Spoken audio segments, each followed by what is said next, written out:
Assalamualaikum warahmatullahi wabarakatuh. Ketemu lagi dengan saya Bu Erna. Ini slide atau PowerPoint untuk melengkapi materi mengenai Skills Lab yang topiknya cukup banyak, itu transfusi darah, kemudian ada jenis-jenis cairan untuk cairan intravena, kemudian ada kebutuhan cairan, bagaimana penghitungannya, dan juga ada bagaimana untuk penghitungan tetesan infus. Oke, slide ini melengkapi video yang sudah ada, terutama untuk yang transfusi darah. Oke, untuk yang akan ada di slide ini nanti mengenai transfusi darah, kemudian keseimbangan cairan, jenis-jenis cairan, kemudian penghitungan kebutuhan cairan itu sebenarnya bagaimana sih, berapa yang diperlukan oleh pasien, kemudian juga penghitungan tetesan infus. Nah, kita masuk yang pertama mengenai transfusi darah. Setelah melihat atau mungkin belum melihat videonya atau mungkin sudah pernah menjalani atau mungkin sebagai donor yang dimana nanti yang mendonor itu kan dia memberikan backup darah untuk orang yang membutuhkan. Nah, orang yang membutuhkan darah atau nanti akan dilakukan transfusi darah ini. Indikasinya apa sih sebenarnya? Kenapa perlu dilakukan transfusi darah? Ada dua hal yang penting, yaitu yang pertama, orang tersebut mengalami kehilangan darah yang cukup banyak, yang bisa disebabkan oleh banyak hal, misalnya karena kecelakaan sehingga menyebabkan trauma hemoragik, atau misalnya pada saat operasi yang tiba-tiba mengalami perdarahan, atau misalnya pada perdarahan postpartum. Kemudian penyebab yang lain kenapa sampai harus dilakukan transfusi darah adalah terjadinya penurunan komponen darah yang signifikan, yaitu hemoglobin dan trombosit. Misalnya pada anemia kronis, kemudian misalnya trombosit yang turun pada pasien-pasien dengan dengue hemorrhagic fever atau DHF. Nah, saat kita melakukan transfusi darah, ada beberapa hal yang harus diperhatikan.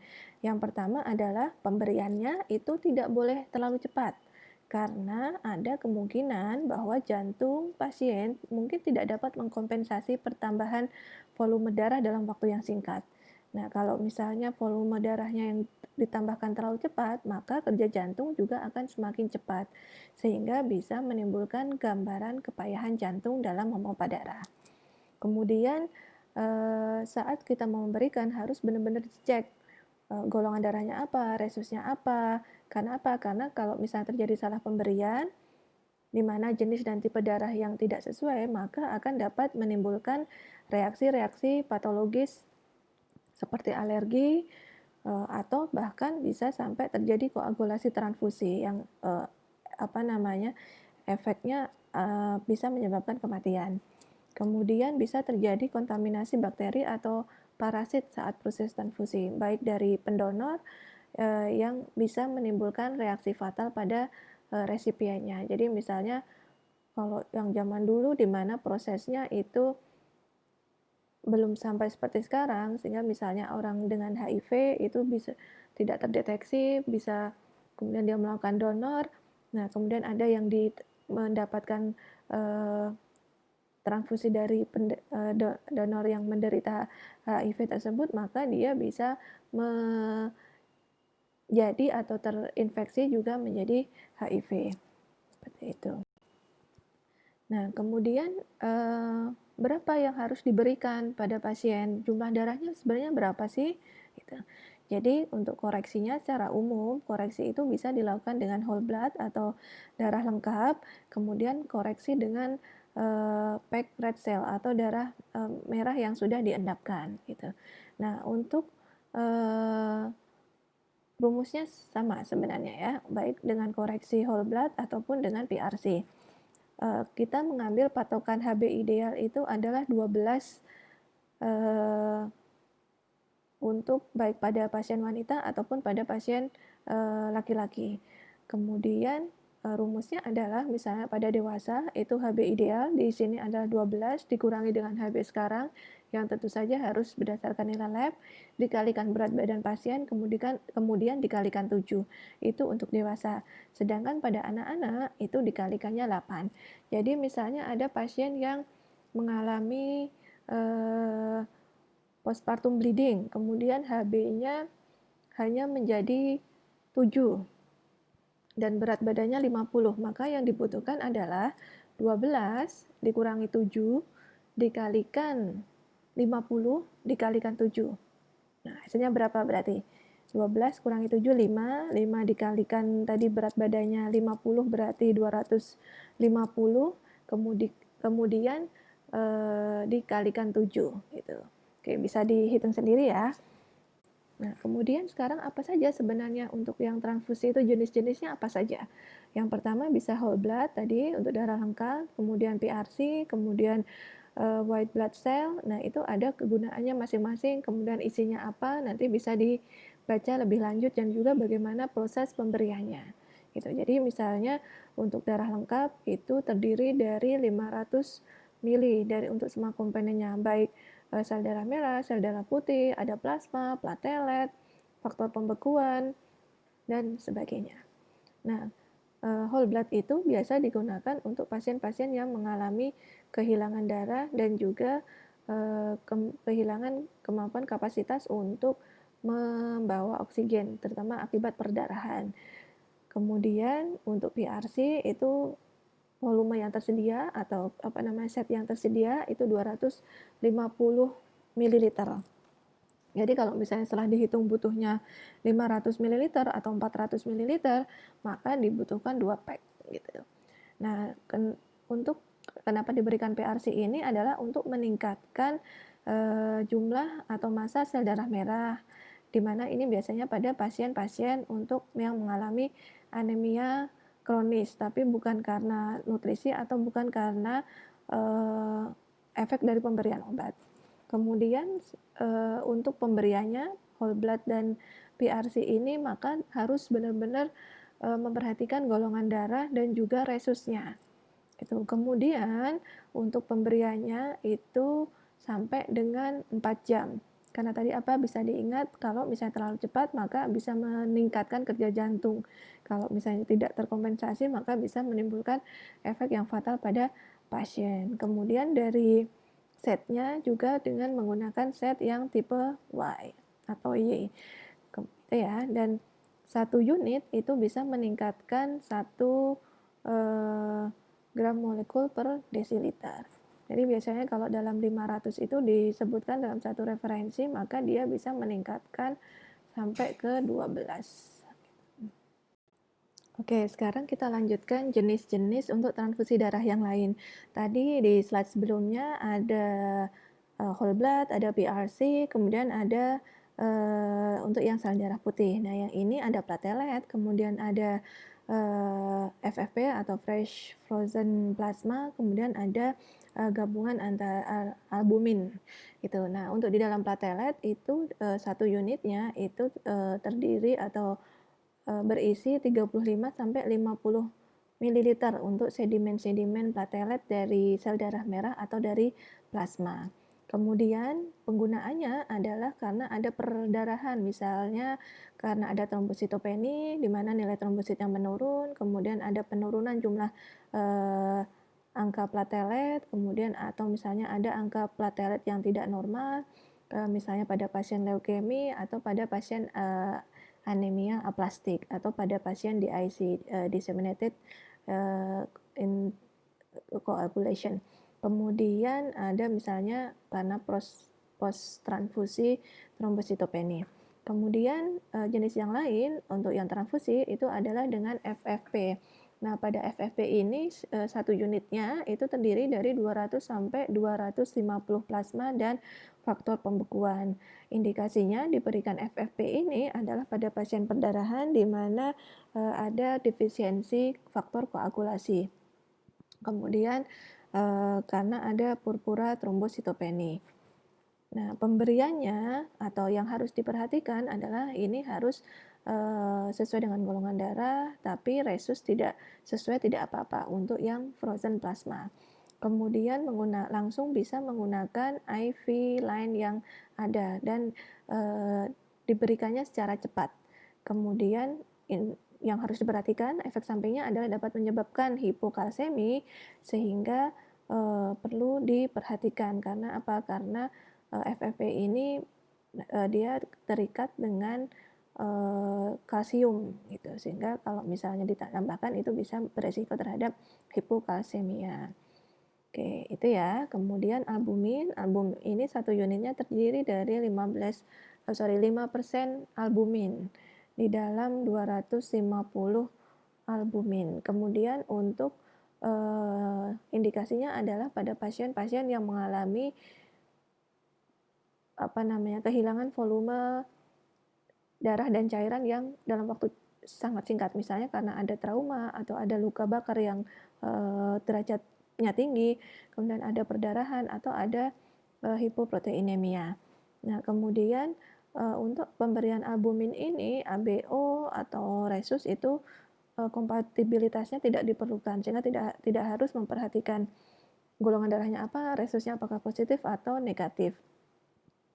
Kemudian penggunaan administration site-nya harus yang sudah disediakan oleh pabriknya. Kemudian untuk tetesannya itu diberikan berdasarkan respon pasien gitu.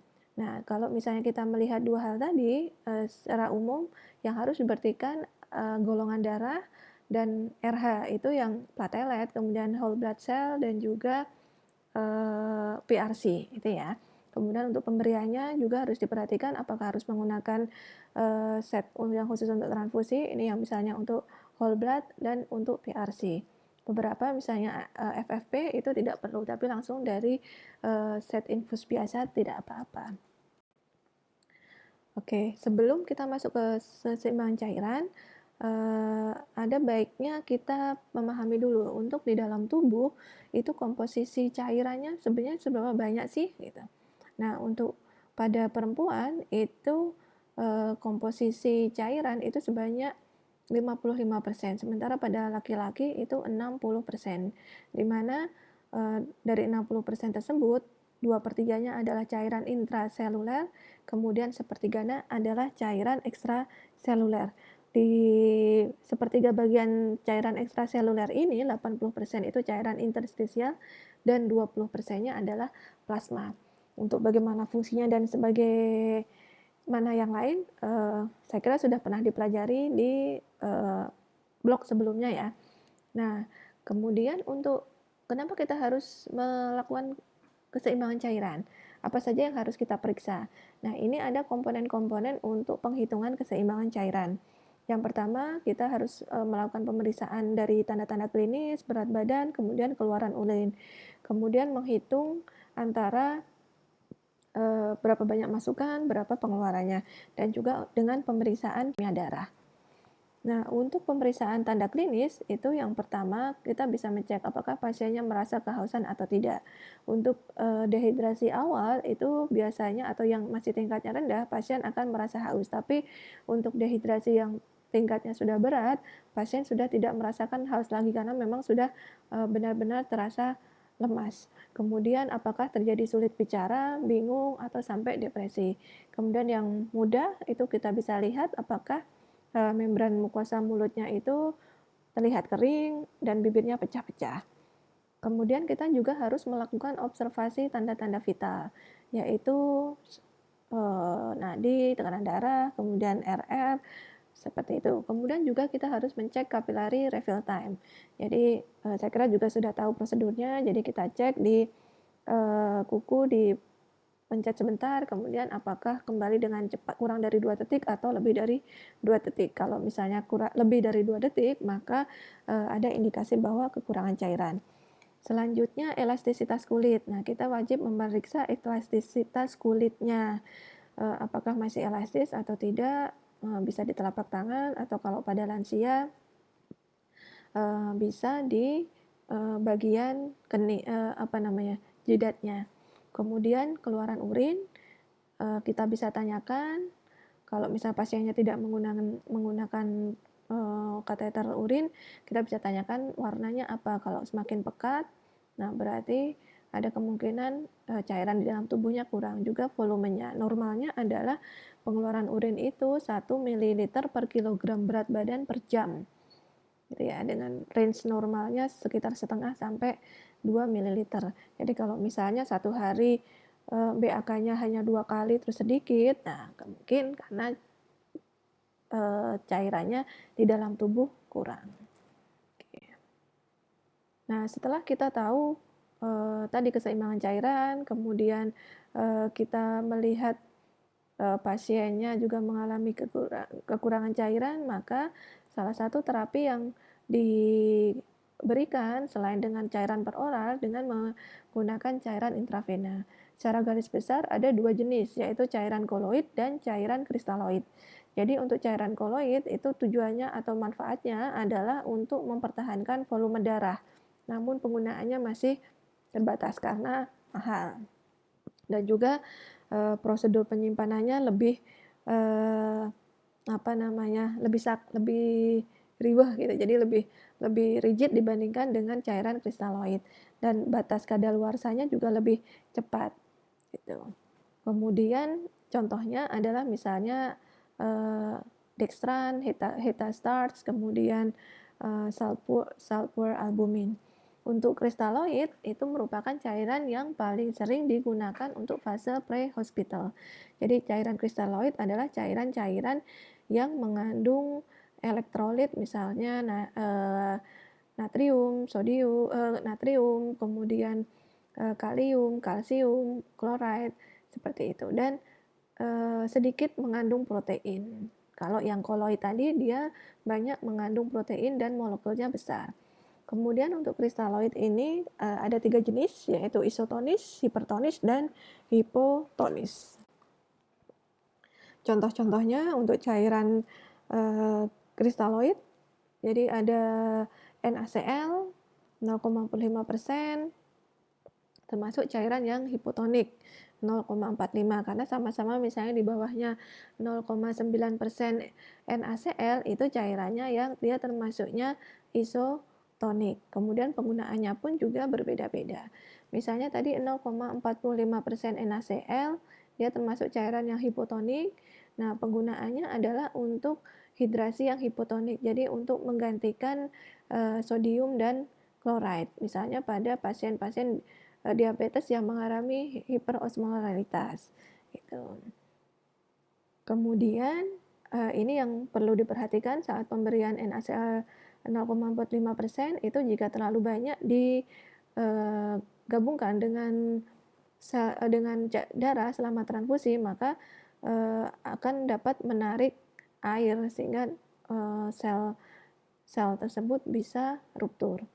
Kemudian NaCl 0,9% itu termasuknya isotonik, itu untuk sama menggantikan natrium dan klorida. Ini untuk pada pasien alkalosis, kemudian pada pasien dengan transfusi darah. Mungkin bisa dicek lagi di video bahwa saat kita mau memasang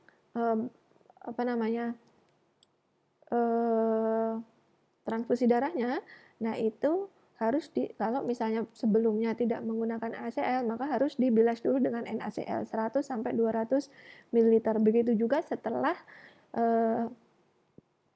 proses transfusi berakhir atau sudah selesai, maka juga dibilas lagi dengan NaCl gitu ya. Untuk komplikasinya belum diketahui sejauh ini. Kemudian ada NaCl 3% itu yang termasuknya hipertonik. Jadi untuk kondisi-kondisi hiponatremi, kemudian keringatnya yang banyak, ada muntah, kemudian gangguan ginjal, kemudian pengeluaran air yang berlebihan, itu NaCl 3% dan 5% sama-sama untuk yang hipertonik gitu. Kemudian ada dextrose, contoh yang isotonik yang lain ada dextrose 5% dalam air, D5W, ini untuk hidrasi isotonik, memberikan beberapa kaloris karena ada dextrose-nya. Yang perlu diperhatikan adalah ada kemungkinan terjadi intoksikasi air, karena misalnya penggunaan yang lama. Oke, kemudian contoh yang lain kristaloid adalah ada ringer laktat, kemudian dextrose dalam ringer laktat. Ini yang contoh isotonik itu ringer laktat. Kegunaannya adalah untuk hidrasi isotonik, kemudian menggantikan elektrolit dan kehilangan cairan ekstraseluler. Kemudian misalnya pada pasien-pasien dengan asidosis ringan sampai sedang itu bisa diberikan ringer laktat gitu. Nah, yang perlu diperhatikan adalah kadang-kadang tidak cukup untuk maintenance elektrolit. Misalnya pada pasien dengan penyakit-penyakit hepatik, nah itu akan mengalami kesulitan juga metabolisme laktat ini. Dan misalnya pada pasien asidosis laktasis, nah itu tidak boleh diberikan. Nah, ini contoh-contohnya tadi misalnya, ini untuk mannitol, kemudian ada NaCl 0,9%, kemudian ini dextrose 0,5%, aminoleban, amiparen, ini untuk cairan-cairan parenteral untuk menambahkan nutrisi. Nah, sekarang bagaimana kita menghitung kebutuhan cairan? Jadi untuk menghitung kebutuhan cairan itu kita lihat dulu apakah tujuannya apa pemberian cairannya, apakah untuk resusitasi atau untuk maintenance. Kalau misalnya untuk resusitasi, maka pemberiannya adalah cepat. Misalnya pada pasien yang mengalami shock hipovolemi, tekanan darahnya kurang dari 100, frekuensinya lebih dari 90, CRT-nya lebih dari 2 detik, kemudian perifer atau akralnya terada dingin, frekuensi nafasnya lebih dari 20 kali per menit. Nah, kemudian terapi awalnya adalah dengan pemberian cairan kristaloid 500 ml dalam waktu maksimal 15 menit. Dan perlu dimonitor sampai kalau misalnya cairannya sudah 200 ml. Ini misalnya pada pasien-pasien yang dengan luka bakar derajat besar. Kemudian cairan maintenance itu adalah jika pasien tidak mampu memenuhi kebutuhan oral atau parenteral. Maka kebutuhannya adalah 25-30 ml per kilogram berat badan per hari. Dengan catatan bahwa pasien tersebut tidak mengalami gangguan pada sistem renal atau kardiovaskular karena nanti penghitungannya akan berbeda. Oke, untuk kebutuhan cairan